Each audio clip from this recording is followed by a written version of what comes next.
السلام علیکم ورحمۃ اللہ وبرکاتہ۔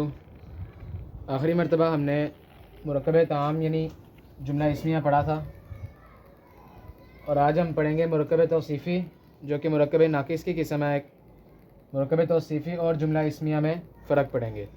مرکب توصیفی مرکب ناقص کی قسم ہے اور جملہ اسمیہ مرکب طعام کو ہی کہتے ہیں۔ مرکب توصیفی میں بات نامکمل ہوتی ہے، جبکہ جملہ اسمیہ میں بات مکمل ہوتی ہے، جملے کی سمجھ میں آتی ہے۔ تو مرکب توصیفی کے دو جز ہیں، موصوف اور صفت۔ یہ دو جز مرکب توصیفی کے ہیں، اور جملہ اسمیہ کے بھی دو ہی جز ہیں، مبتدا اور خبر۔ مبتدا اور خبر یہ جملہ اسمیہ کے جز ہیں۔ اب ہم نے جب مرکب توصیفی پڑھا تھا جو کہ مرکب ناقص کی قسم ہے، تو ہم نے یہ پڑھا تھا کہ موصوف اور صفت دونوں ایک دوسرے کے ہمیشہ تابع ہوتے ہیں چاروں اعتبارات سے۔ پہلے ہم یہ دیکھ لیتے ہیں کہ موصوف اردو میں بعد میں آتا ہے اور صفت اردو میں پہلے آتی ہے، جیسے نیک لڑکا۔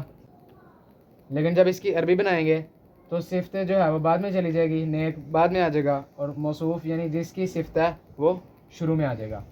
تو ولد لڑکا اور صالح نیک، ولد صالح نیک لڑکا۔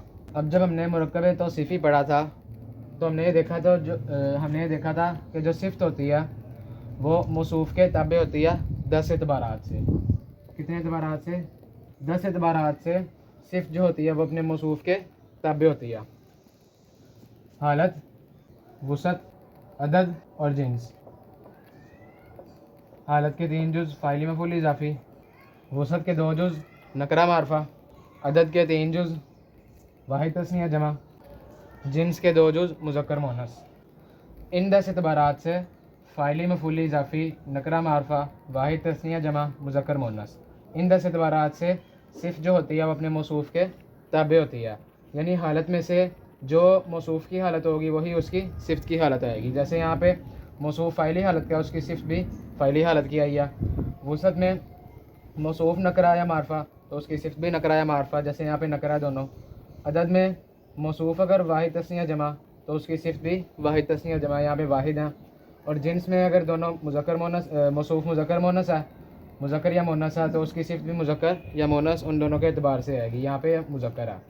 تو ان 10 اعتبارات سے صفت جو ہوتی ہے موصوف کے تابع ہوتی ہے۔ اب جب ہم جملہ اسمیہ بناتے ہیں، جملہ اسمیہ میں ہم نے مبتدا اور خبر کی پہچان پڑھی تھی۔ مبتدا کی پہچان ہے فاعلی معرفہ، یعنی حالت کے اعتبار سے فاعلی اور وسعت کے اعتبار سے معرفہ، اور خبر کی جو پہچان ہے وہ ہے فاعلی نکرہ، فاعلی حالت کے لحاظ سے اور وسعت کے لحاظ سے نکرہ۔ تو یہ مبتدا اور خبر کی پہچان ہے۔ اب ہم جب اسی کو اٹھا کے اس کا جملہ اسمیہ بنائیں گے تو یہ اس طرح بنے گا۔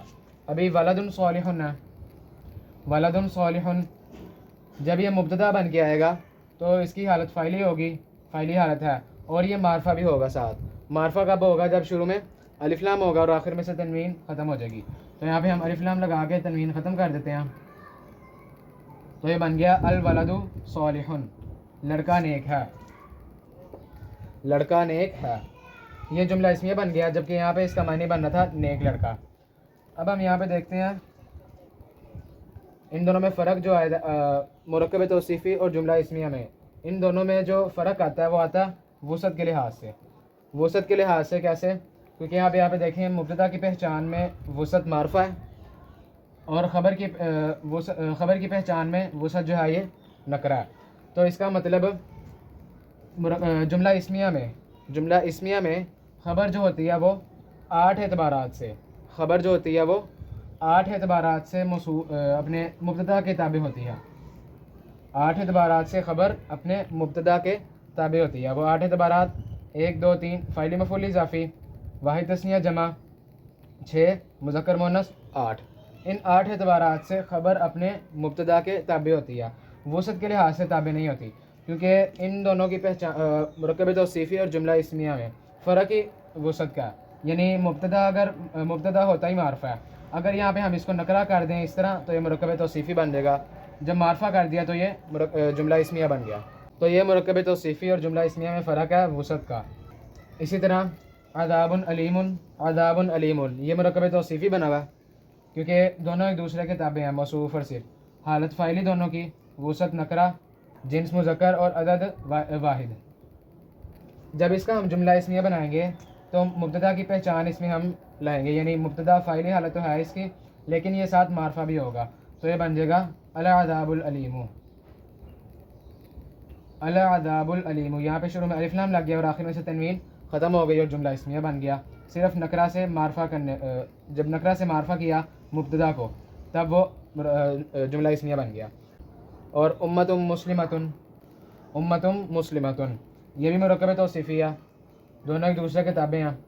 جب اس کا جملہ اسمیہ بنے گا تو مبتدا کی جو پہچان ہے فاعلی اور معرفہ، فاعلی ہے، معرفہ کرنے کے لیے شروع میں الف لام لگائیں گے تو یہ اس طرح بن جائے گا الامۃ مسلمتن، الف لام لگ گیا شروع میں اور آخر میں سے تنوین اس کے ختم ہو گئی تو یہ جملہ اسمیہ بن گیا جیسے یہ دونوں تھے الامۃ مسلمتن۔ تو یہ مرکب توصیفی اور جملہ اسمیہ میں وسعت کا فرق آتا ہے کہ مرکب توصیفی میں صفت 10 اعتبارات سے اپنے موصوف کے تابع ہوتی ہے، لیکن جملہ اسمیہ میں خبر وسعت کو چھوڑ کے خبر جو ہوتی ہے وہ 8 اعتبارات سے اپنے مبتدا کے تابع ہوتی ہے۔ تو یہ مرکب توصیفی اور جملہ اسمیہ میں فرق ہے۔ اللہ تعالیٰ سے دعا ہے کہ ہم سب کو قرآن مجید پڑھنے، سمجھنے اور اس پر عمل کرنے کی توفیق عنایت فرمائے، آمین۔